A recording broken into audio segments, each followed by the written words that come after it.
حين ولدت أعطيت قلبا. بله، سلام علیکم بیننده گرامی، بفرمایید.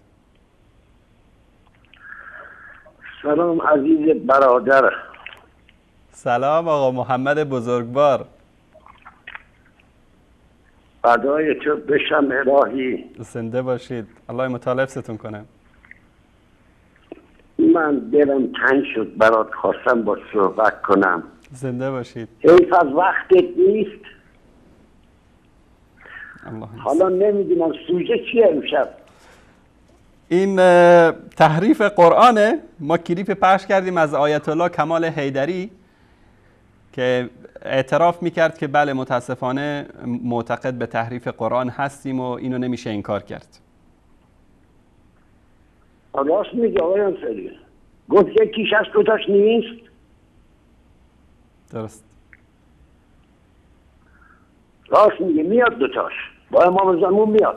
زنده باشید آقا محمد، الله مطال حفظتون کنه. انشالله میاد، انشالله میاد.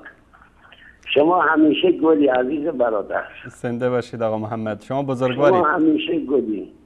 دلم برات خیلی تنگ شد. خدا به همتون سلامتی بده. زنده باشید، الله مطال حفظتون کنه. الله مطال حفظتون کنه. قربون تو برم. میاد آقای انصاری. اون دوتاش هم میاد انشالله در آینده نزدیک.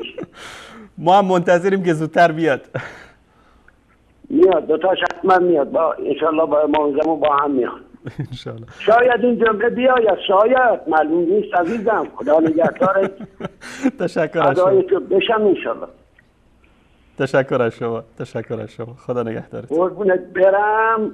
استاد بزرگوار عزیز برادر بزرگم که خودت میدونی چیه، سلام گرم بهش برسون. سلامت باشید، الله مطال حفظتون کنه. علیکم و علیه السلام. فدای تو بشم. وقت خودت صرف این چیزا نکن آقای انصاری. همون که الان خوندی. بله. مهر زده. بله. مهر زده همونه. خدا جارت بگردم. خدا نگهدارت. سلامت باشید، الله مطال حفظتون کنه. خداحافظ. خدا نگهدارتون. خدا نگهدار. آقای محمد از کسانی هستند که الله سبحانه و تعالی اونا رو به نعمت هدایت و به نعمت یکتاپرستی و توحید، اونم در ماه مبارک رمضان سال گذشته، الله سبحانه و تعالی این نعمت بزرگ رو به ایشون ارزانی کرد. امیدوارم که صبر و ثبات در این را نصیبشون بکنه و الله سبحانه و تعالی جنت الفردوس نصیبشون بکنه در کنار رسول الله و اهل بیت و اصحاب بزرگوارشون. حين ولدت